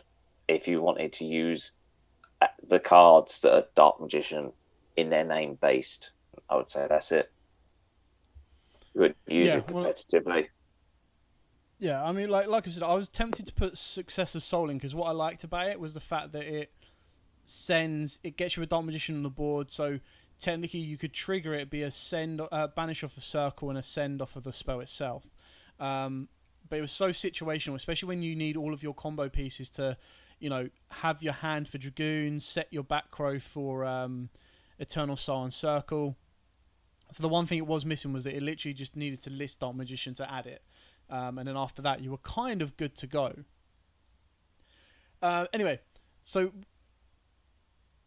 not enough recursions or floating effects. Yeah, I kind of agree with that. Now, we got a lot of questions in about Dark Magician specifically, so I'm pretty much going to look over some of them. Some of them we might have already covered, some of them we might not have done. So Chris M basically said, can you discuss why not a lot of people don't use Mahad and Dark Magician Girl for extra draw power? Some people do. I personally don't, purely because of the brick factor. That is it. Origin 01, can you discuss the best hand traps that will work best with this deck? Again, very difficult, because if you actually look at ones that have direct synergy with the deck, you can say Imperm, because it allows you to bring out the Dark Illusion turn 0. Effect Veiler, as it is a spellcaster that can instigate level 8 synchros. And then you could argue Ash and Ogre, because then you could make rank 3 plays. Now, again, that's very niche. I'm not saying that they do, but I'm looking at what else can they offer the deck apart from just a hand trap. The only other ones you can look at is stuff like DD Crows, as they do act as Allure banished targets and easy fodder. And I think once the new rulings come in, DD Crow might be used a lot more. Metal Marvel 123. This is a quick one for all three of us to answer. What would be better, Dragoons or Access Code? Dragoon. Dragoons. Yeah, I'd say Dragoon. Yeah. Like, Access Code needs too much setup. I play both, but if you're going to go with two, simple Dragoons. Can you discuss combos you can use after Dragoon is taken down? Well, you can make another Verte and send Magical Eyes Fusion. You could hard use Magical Eyes Fusion. You can revert back to pre-Dragoon Dark Magician and go with like circles and rank 7 plays. You can link climb into Selene, which then in turn Selene will revive Dragoons for you because it is a spellcaster. And then you could use those to go into Access Code. Also, Dark Magic Vow. Revive it from graveyard. Yep, exactly that. So, what else we got? Do you guys run Super? I don't main Super Poly in the deck. It's a nice little side deck tech, but what you've got to keep in mind for Super Poly is you need the extra deck space plus the discard fodder. Some people are saying they run Phantasme in the deck because it is a level 7, it is a dark, and it is an effect. I side my Phantasmes purely because, like, it struggles enough with bricks as it is. You want to minimize them as where at all possible. My goal of my particular build right now is Verte to Dragoons. I don't have a backup plan. The backup plan is literally you have to hard summon the Dragoons. So Phantasme is in the side because I can't always guarantee that people are going to go into links. But then when you do actually look about it, the other weakness with Phantasme as well is if you drop it on their Verte Anaconda, yes, you might be able to fix your hand, but then the Dragoons is going to turn 0, burn you for 24. So it's not worth that burn to me personally. As a side option, depending on what I end up facing against, definitely. What else we got? Can you discuss which draw power is better, Allure of Darkness or the Spellbook engine? Cool. Me personally, Allure. They both have their pluses. Allure requires you to play more darks because you ideally don't want to be banishing unless you get 2 rods in the hand, 2 souls in the hand, or you can get game by banishing a Dark Magician. You need to be playing stuff like Jester Conflicts to make it worth it. Spellbook engine, in my opinion, is a 5-card engine that if you want to make it consistent, it does require your normal summon. I want my normal summon to be Rod. And the best way of doing the combo is you'd have to go Rod, get stopped, Spellbook of Secrets, not get stopped, and then Knowledge to get rid of your Rod to draw 2.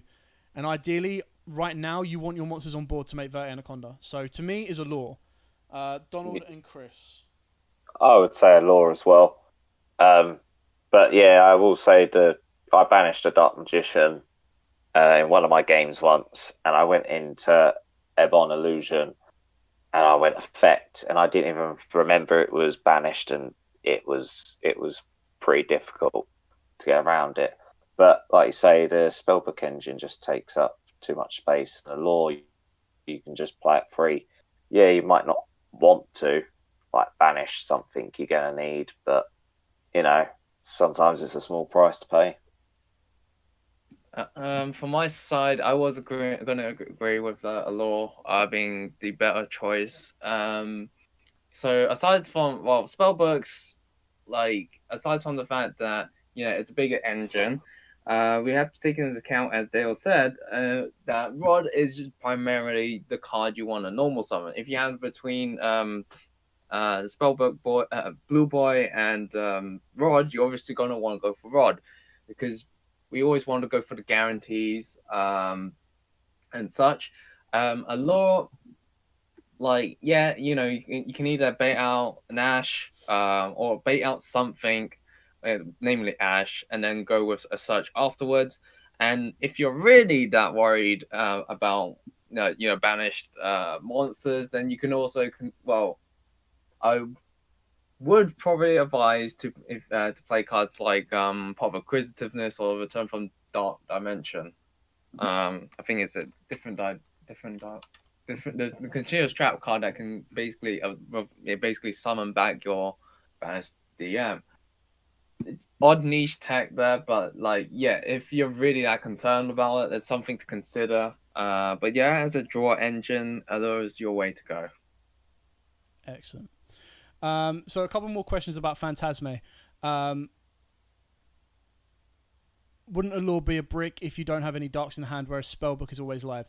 So Spellbook isn't always live because Spellbook requires you to either have a spellcaster on the board or another Spellbook in your hand. Whereas Allure can be, you set your entire hand, Allure can then be played blind. But the best thing about Allure as well is you stack your deck with Circle and Soul Servant. So you can 9 times out of 10 guarantee what you're going to draw into. So you get a lot to know if you want to risk the Allure, knowing what you're going to draw into or have it blind. Whereas the Spellbook, again, susceptible to every single hand trap, can leave you with more bricks.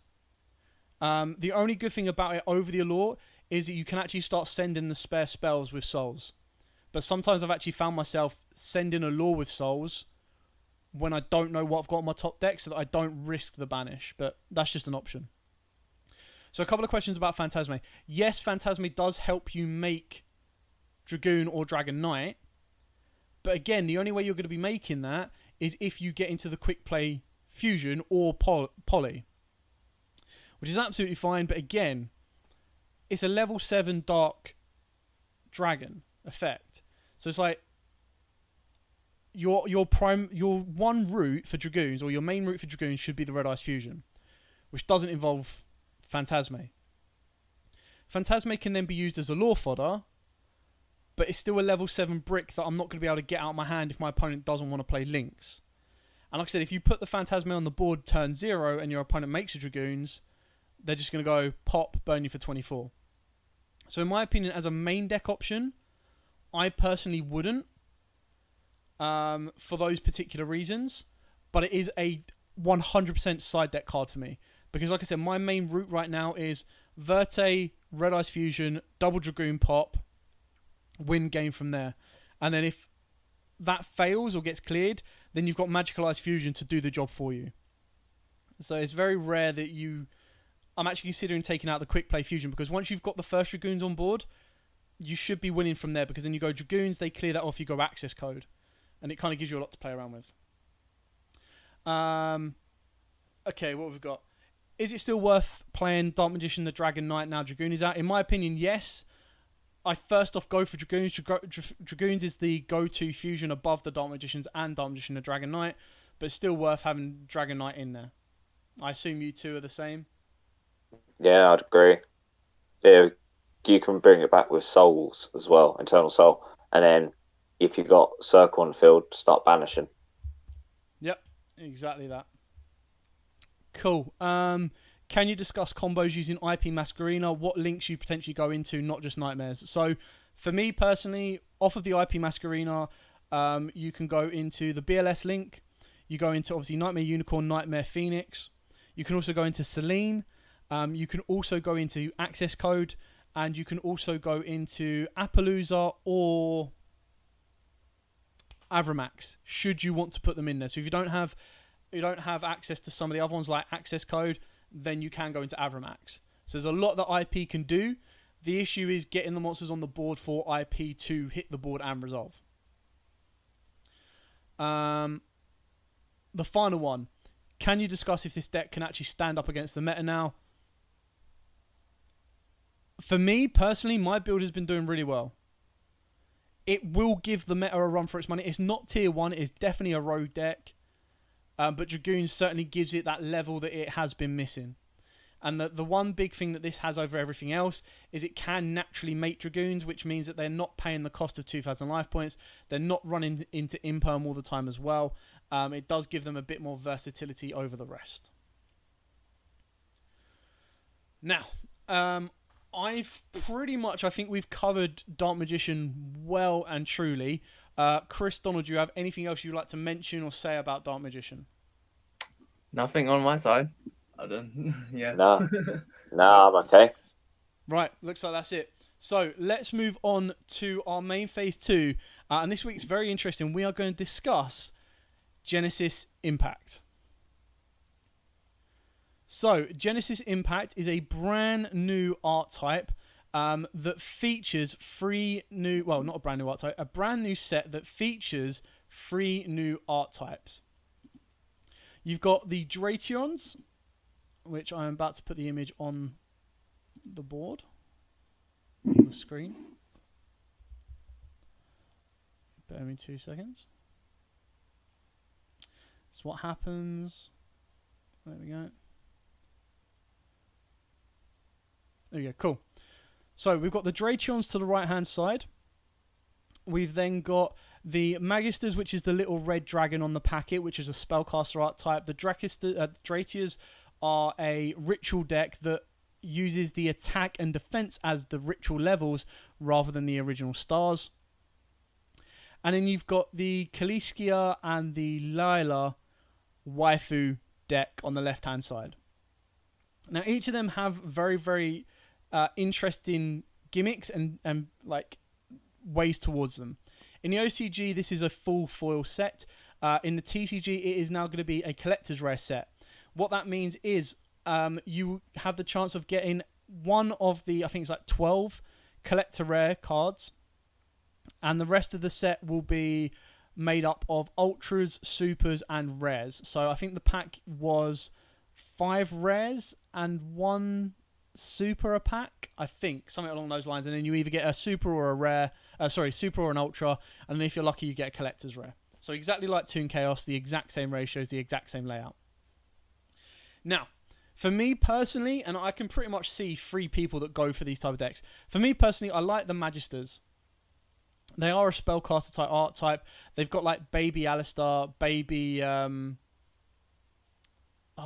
Baby Servant of Endymion, and Baby Madam Witchcraft. And now they're not the exact names, but you can kind of see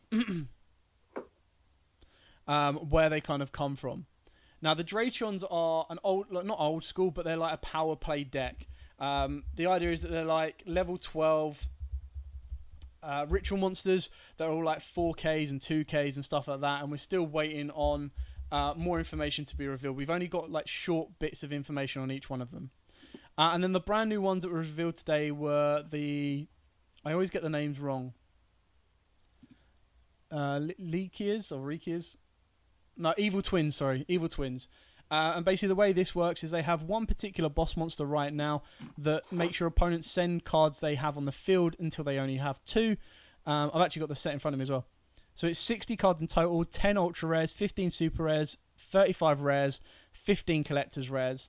Each booster pack contains 7 cards in total, 1 foil card per pack, 6 rares per pack.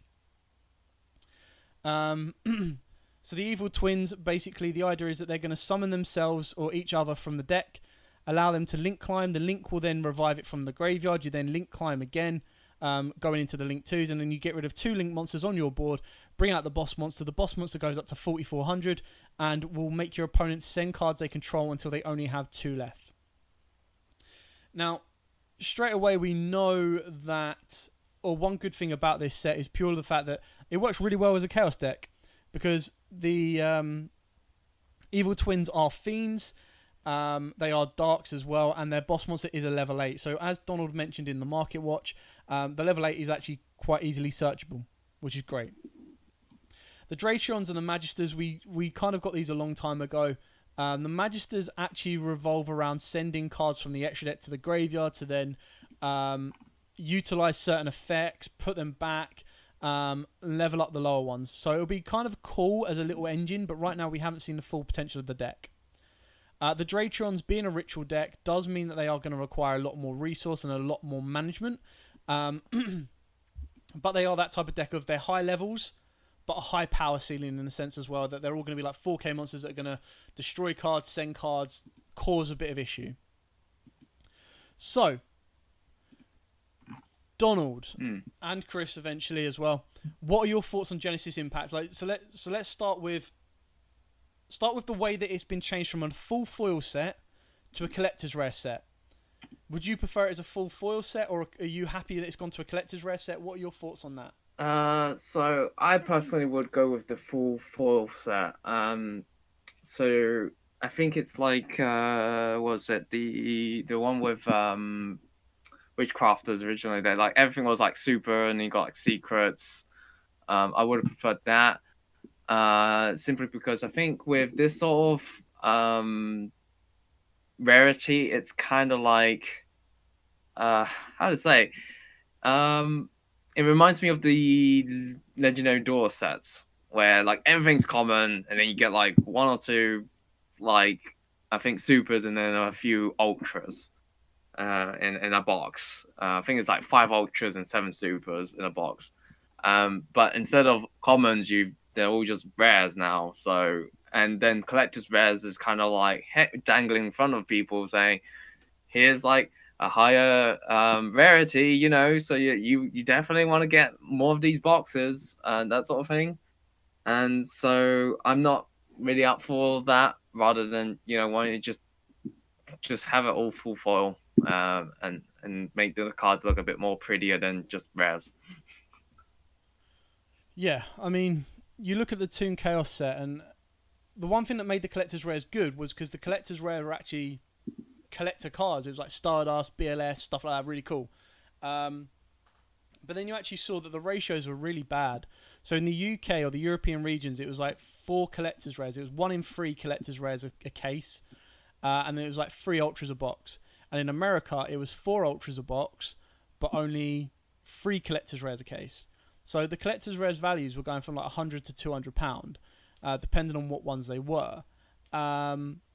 And then the ultras at start were like 10s to 15s, and then like you look at the most important ones like Renard, Bookmark, and BLS, and they were going for like £30.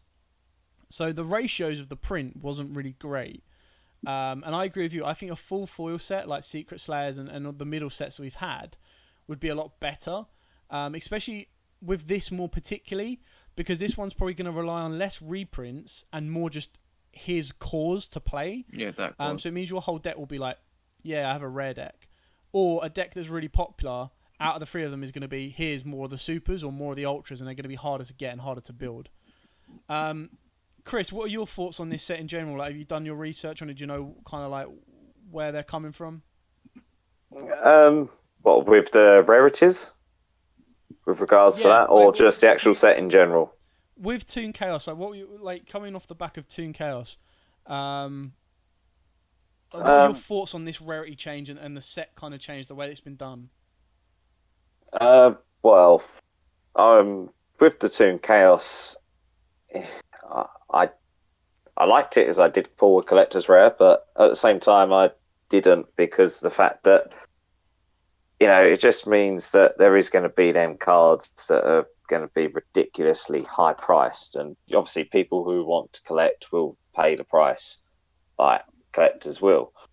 But yeah, if it was just a full foil set, I think it would have been better. But I guess if it is like it is, some of the cards might be a little bit cheaper to get than if they were all foil based. But personally myself, I would probably prefer it to be all foil.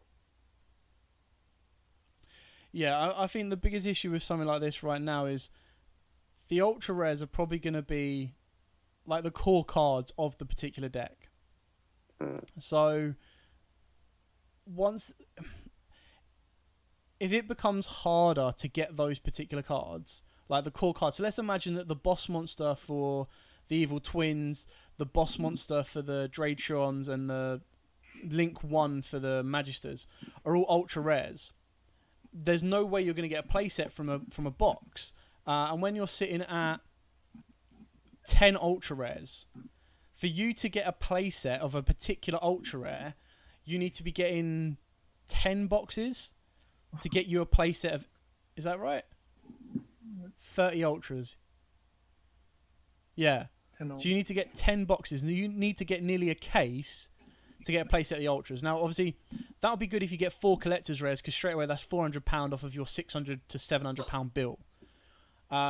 But then the rest of the cards are going to be such a slog to get rid of and change. It's really going to come down to the rest of the cards revealed, and what particular reprints they put in this. But looking at it, I can't really see any like high value cards as of right now that are worth reprinting this. So the release date for the TCG is December 2020. So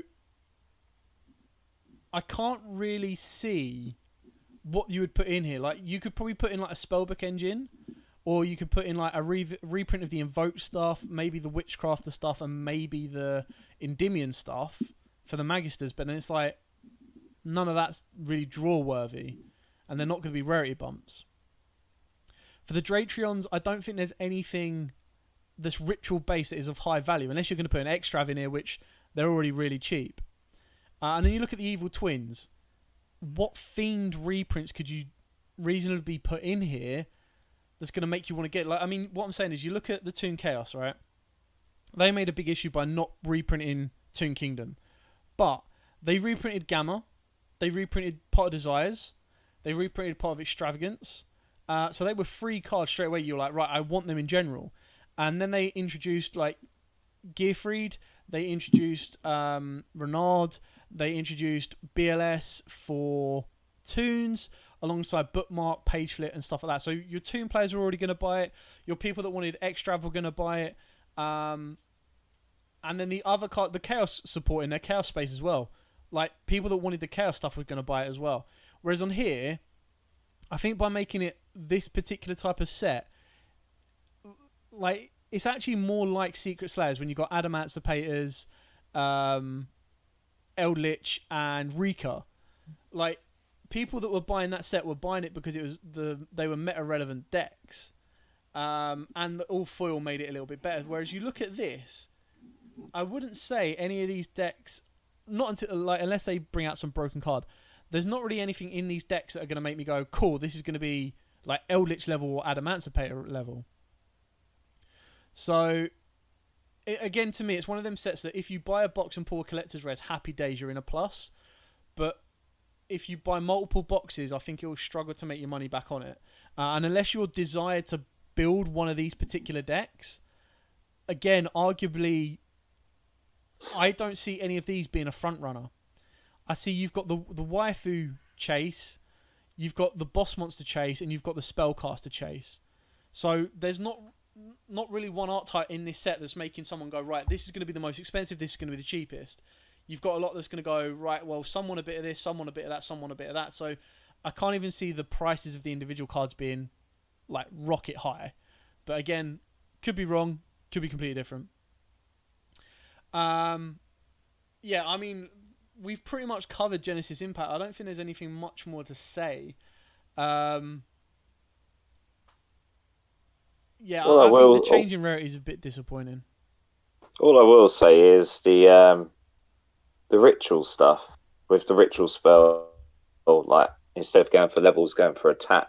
It's kind of like a nice little tech. Yeah. Which is the only thing I would probably say is drawing me towards it. But that is about it, really. There's not really anything that we've seen so far that's kind of saying, I want to go and buy this. I think I'd rather just put my money towards Phantom Rage instead. Exactly that. And Phantom Rage comes out in November, so this is 1 month later. And the fact it's due out in December. Not to mention as well, keep in mind that we still... I'm going to have a quick look. So yesterday, Maximum Gold was said to be delayed until... November 13th. It has. There we go. It's been updated. So the official... this is the American store. So the official American site has delayed it until the 12th of October. So I'm going to try and see if I can find the UK one as well. Because if it's been delayed till November, then it also means that you could have the possible question that the other ones could be delayed as well. Trying to think. Let me do it this way. The Phantom Rage could also be delayed as well. So I'm just trying to have a quick look to see if it has changed its date. So Phantom Rage is due 5th of November.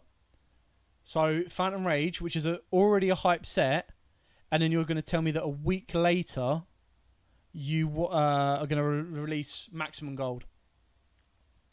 The 24th of September, we've got the Legendary Duelist Rage of Ra. So this is where we get the return of Ghost Rares to the TCG. So that's an interesting one in September. And then we also have... Where are you? Dragons of Legend, which is due out next week. So next week we've got Dragons of Legend.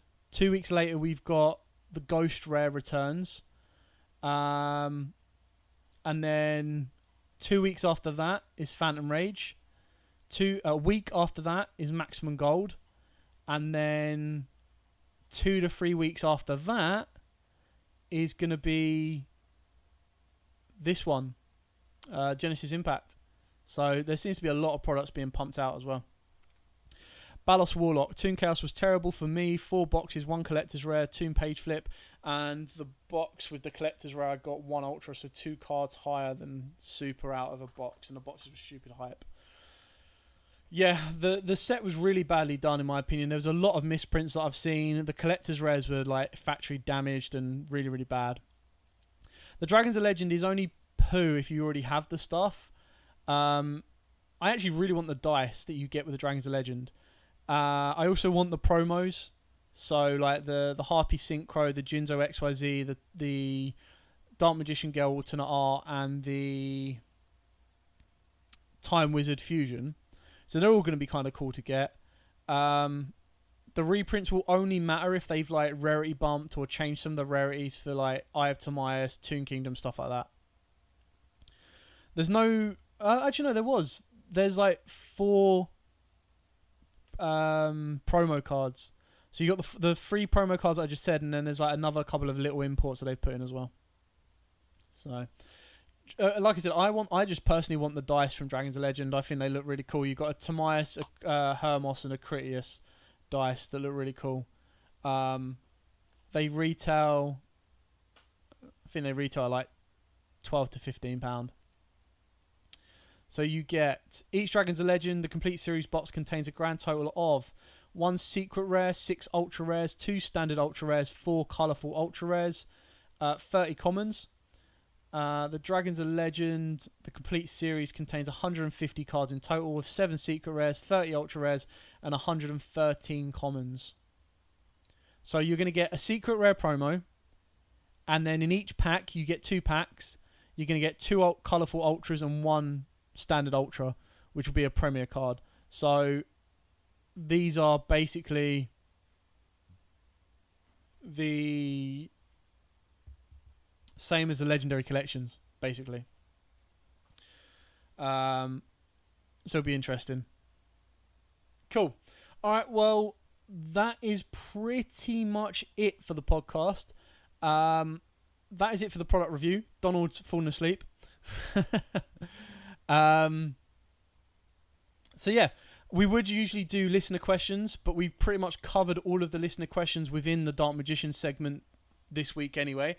We will try and do another podcast, and I think it's probably about time that we get around to like Blue Eyes or Red Eyes or something along those lines.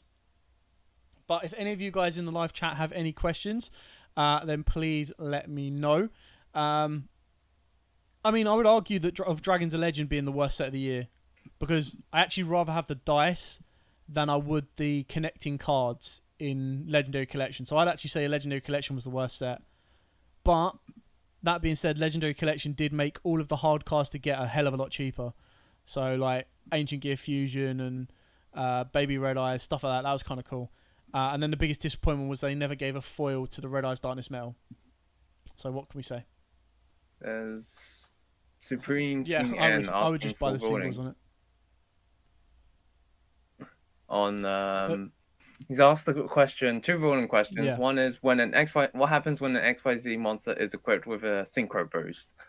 My answer to that is that you would not be able to legally activate synchro boost and target XYZ, an XYZ monster, simply because the condition is that the conjunctive is that it's an AND effect, so it has both A and B, so to boost it by 500 attack and increase its level happen simultaneously, and both are required. And since XYZ monsters are unaffected by any card effects that pertain to having a level, you would not be able to legally act. I would say you will not be legally to be able to activate Synchro Boost on an XYZ monster.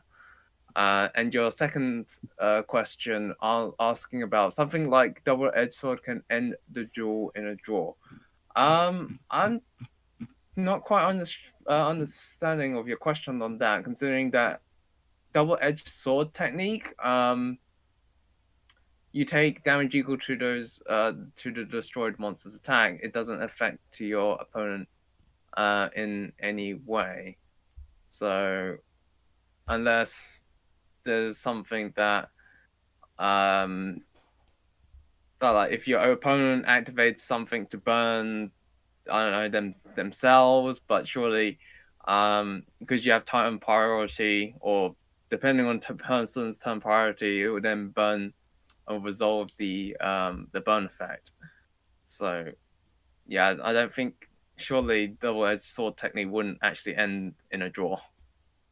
Wouldn't be possible. There you go. Balos Warlock has asked ban list predictions, and I did a ban list prediction video the other day. So what we're going to do is literally just everyone can just say one card, a card that ever they want to be banned, or they want it to come back to free, or anything that you want to change. So one card that you want to see change on the list, both Chris and Donald.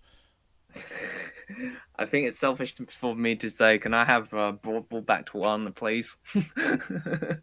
Zoo format's over. I would probably like to see 30 Anaconda actually get banned, just so that like Red Eyes Dark Dragoon is not so splashable in every deck going. I want to see Maxi back to free just to let chaos ensue. I honestly reckon we're at a point now that technically, if someone wanted to take the Maxi challenge, they could possibly deck you out. So, and if they wanted to, because they literally just go, okay, go into a link 1, go into a link 2, link 3, link 4, and you just keep drawing and drawing and drawing and drawing and drawing. I think the risk is really like too high to go. Like you keep drawing, and it depends. I think it would depend on what game. Like probably game 1 you could probably get away with it, but like game 2 and 3 you're gonna be thinking, have you drawn the Nibiru? Are you drawn the Nibiru now? Are you gonna stop? Just yeah. Oh, you dare say, Carlson. Yeah, I know. Yeah, but I mean, like, even if they draw in the Nibiru, like, if you're smart enough, you'll play Link Spider, and you just go, okay, cool, no, Nibiru me, turn the token into Link Spider, draw another one. Oh, God. Link Spider, special summon this vanilla from my hand, draw another one. Summon Dark Magician. Link 2 into IP Masquerena, draw another one. You just keep getting them to draw. Harpy Feather Duster the 1, yeah, fine. Skill Drainer 3, interesting. Oh. I mean, Duster to 1 would be nice for the Harpies to actually finally use the second effect of Harpy's Feather Storm, because, you know, normal summon pop my own. Hang on. Yeah. You want that to be able to use its second effect. How about Necros Classius to be actually able to search a Necros trap that doesn't bloody exist? Yeah. Then again, I still hoping to get a rank 3 Madolche, so I can, rather than I had the, is this the same thing? Like there is on Chocolate Mode rank 4 or lower Madolche XYZ monster. There's only been 2 rank 4s. Come on, Konami, where you at? Cool. I think that is pretty much it. I've got an interesting deck that I'm about to go work on, so I'm going to be jumping off from that. Sword. Oh, Double Edge Sword. Donald's going to check out this ruling for you, Supreme King. Doing a quick Google. It might be a TCG. We're still waiting on the balance as well. Sword. Oh, Carl's heard something. What you heard? What you want? Yeah, we did. Donald says he wants Harpy's Feather Duster back so that the trap card can use its second effect. I said, hang on, I bet Carl will disagree with you. I'm sure that Necros Classius has been waiting longer to search out a Necros trap.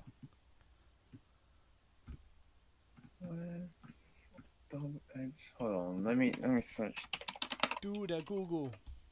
Sword. No. Yugioh?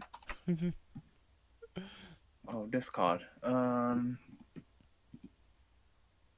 Quick monster against 2k and both. Because if I want to say it, Carl, I'll need to be putting on like an accent. Like I'd have to put on the Dorothy accent. Both players are going to battle damage. I genuinely think that would actually end in a draw. Like, because it's not like your opponent takes the damage first and then you take the damage. It's the fact that both players take any battle damage involving with equipped monsters, so it would happen simultaneously. Yeah, it would actually end in a draw. We do, admittedly, we do have cards that do end games in a draw, but they're just not as prevalent. So yeah, your reasoning to stand is that double-edged sword can endgames in a draw. It would be my ruling on that. Because it's not like Ring with its new errata where your opponent has to take the damage. You take the damage first, and then they take the damage. The fact that it's both players would suggest or would imply that it's simultaneous. So yeah, games will end in a draw. There you go. There's your answer. Cool. All right. Well, thank you so much to Donald and Chris for joining me on episode 15. I think we had a very good discussion about Dark Magician. This will be available on Spotify, iTunes, and Podomatic come Saturday morning as well. Thank you to every single one of you that joined us live. Thank you to every single one of you that sent in your questions about Dark Magician and about the general Yu-Gi-Oh! As is. Reprint for Souls will be next year in Legendary Collection 3. I think that's just that big of a card that that would actually sell that set. Whereas I think like Ancient Gear Fusion and the cards they reprinted in Legendary Collection 1 wasn't good enough to sell that set. Do you guys know Wonderwall? If copyright wouldn't hurt me, I would actually put it on now. So, Cool. All right, thank you so much to every single one for watching. Thank you so much, Phil, Chris, and Donald. Like I said, you can download this episode on iTunes, iTunes, Podomatic, and Spotify. But until next time, guys, as absolutely always, like, comment, subscribe, share, stay safe, and... as always, happy Dolan!